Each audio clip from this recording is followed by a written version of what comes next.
Ole mizo talen sang hi somni panga first round azan thumna ania tuna hian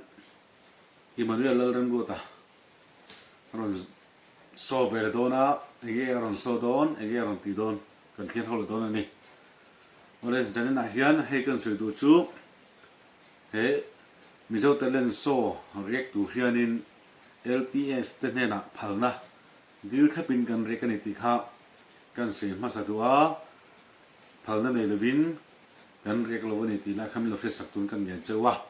tin channel mina subscribe sak lo ni chuan khongai te kem mina subscribe sak ve turin kan gen chawa react te in du thu sam lo na tam tak kan yang chung lai chunin ni fin chu na te po kan ngai ve zel ni ti lai kha kan soi do comment lama kha i zalen takin ron soi ro ka dong song the ni ti lai kha kan soi masadu ni clear ho ang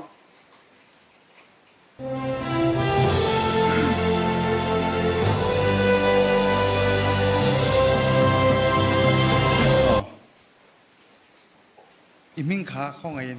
Emmanuel Lalrangota Emmanuela ti kwal sau ta tang lo kalinia engi ron ti dong kha ima karon zai don karon zai dong inglang ai sak don sapla sap Purple Rain sap la mo oh sap ho la tak tak lo an hi tak chu ma le purple rain kan lo mu thi na nia puma pui thi ni ti zan po khanin purple rain kha sur tho lo mo o ka te lai vela khan ale eng po ni ta se imenu ku meng jang ini ni thum ka kalmek ni thum na 23 mizo to a se khan ka het ti alwa ke po ni thum ma ti me mo ka tia ni thum ma lo ni puma pui hi hey a participant na nom tu hena ti thiam dio zel me ron welcome thiam dio zel me midang lo ti to te kan en to pen mo an tong song thiam dio zel Emmanuela en zelang ni thum na mo ni thum na ani chu le the to phan so te le kan mu chak to Purple Rain ti naron sa don ni na khang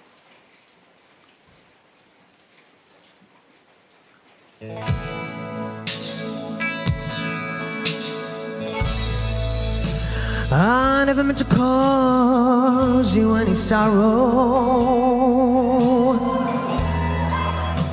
I never meant to cause you any pain. I only wanted one time to see you laughing. No, I only want to see you laughing in the purple rain. Purple rain, purple rain, purple rain, purple rain. Emmanuela thiam hle mai ka ti amoi ka ti angai nam ka ti khop mai ai kon te idol te atel tem ka khemi lo hemi za in ti sina la man atel tem ka khemi lo ade tel lo ni chang ka tinga tel lo le ka lo ti ni kalau uye me mane mo tel ve ngisela kheng sang po chu ni thau chu kring dewa ma ro chu tel chi lo ni me the me kan bu chi lo dewa he mi zo tale na ka me kan mu ta zai thiam hle me Purple Rain sa phla ron sa ni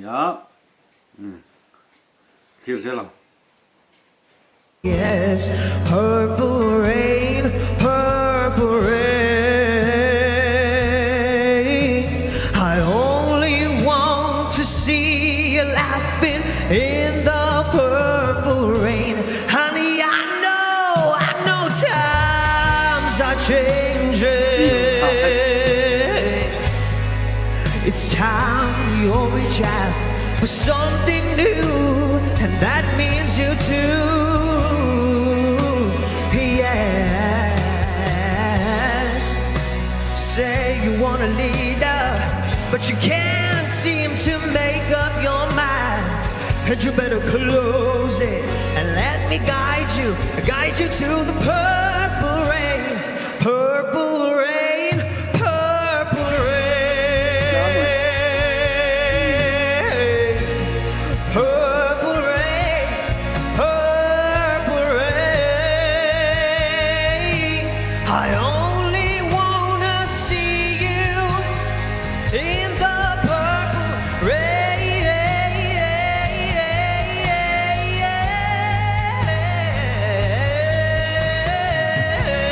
lai ra khá môi về ô khá môi nó tục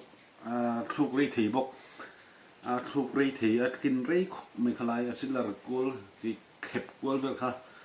thiếm lẽ mấy hả ô môi bốc á ngày nằm bốc á thì là huay sen bốc cái thì giải thiếm lẽ mấy mà nơi là mel tira aron din chan tir kha chunin ani lawanga ka ti dewa ti ka lo thiak thuk kan ma se alo ni lo mel ani na tlom na tin deuh khan ani ba thiam hle mai ngai nom bok wa Oh, yeah, purple rain, oh, rain,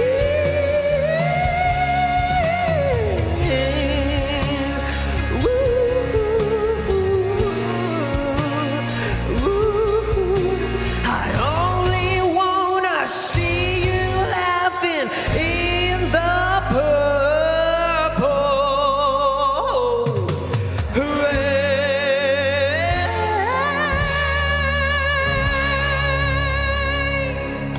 thiam mất tục Alo, thiam mẹ. mất tục just take comment kan ngai thang ma lok in kan no se chin zum na lok nga kari nine thiam ani mai ka bisi ai na ron zai tha dai aron zai moi dai ting te vak aron ni lawanga ka ti te ringo ta ma se lo ni mi lo ni non bum dai ani angai na me just take comment nga thang Well, was like em về Prince la Purple Rain Covela la moi em zingami classic joy thelo iron sa tu version nge ma se kami version ka kalangai thangai mi alo Game version. kami ang Oh. cover alo ngai lo Umlo. wow tu nen nge music in siam dun Music hi we frame. Ephraim Oh. iron luta princess sakpa ngai cover kan siat tamber angin aron ridon mo kati alan ni chi alo dewa ma setle mi dang lam don ni hi akati khati ma na le changkang le dang lama iron siam thei kha mizo talent show hiarin ahlua zai pet satlia le midam takpoi da anti thei le an mi ti pa ngai copy ringot ang nilawa iron ding chuaka iron tilo tlingkha ka chuang chea helai thu ni po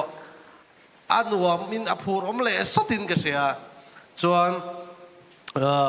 a style shim po kha ka soi to ang kha nang ma vocal style te ki ma kha aron dang lama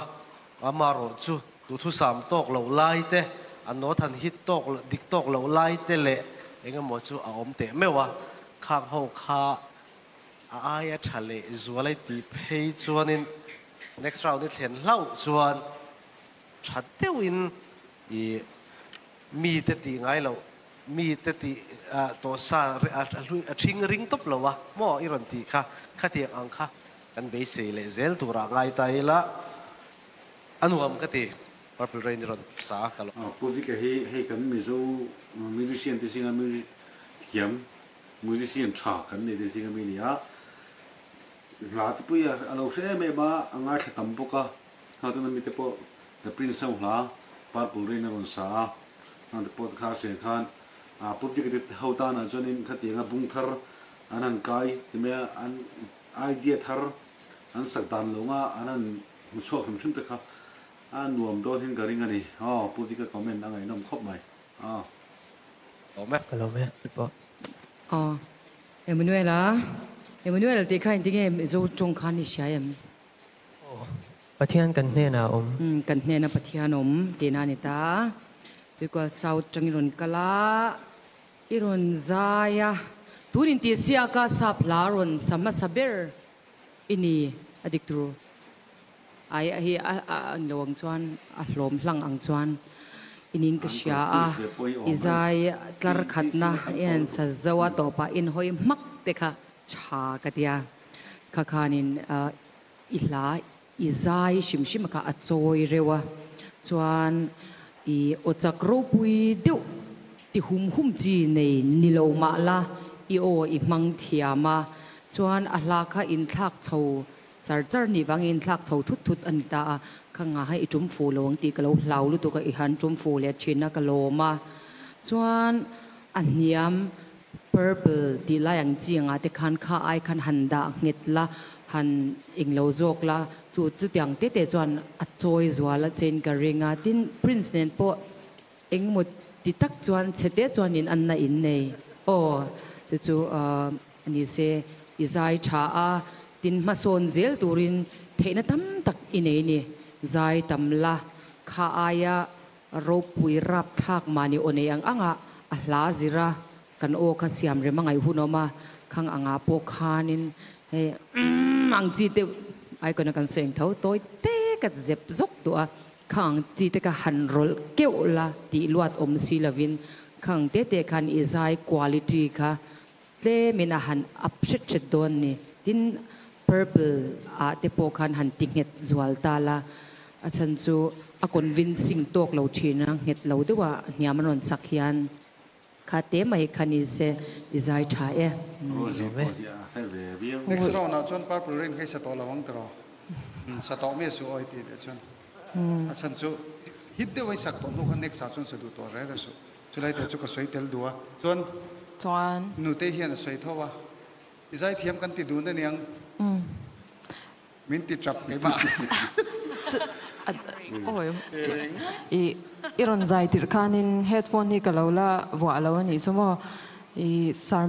sarma pu hianin ka ngai thachiang lawang ti a hlau lu tu ka ngai tharo aron tia a zai thiam lu tu ka ron tia chuwang chuanin i zai thiam mai ba ka i hne so kan ti me ole Emmanuel Rembrota zai thak hop me kan just te po azaya an komenda na chuanen a thak khat viau mai ti kha sia ta ma ro chu ma so na tur chu tam tak ka ne ya mishing le ran hi ma son nei nge ma son nge lo nei lo nge kan ni lo ma son ngai na nei vek kan ni lo wangin thil le re nga ngai ring om tur kan ni lo wa chan kan hi manga chan kan sangang chu sing nu ni chu wangin hi manela po ma son zal turin du sak na kan hlana hein ti sik na hian sang tak kheng turin du sak na kan hlana ni ole kha le phot ro se mi to ngo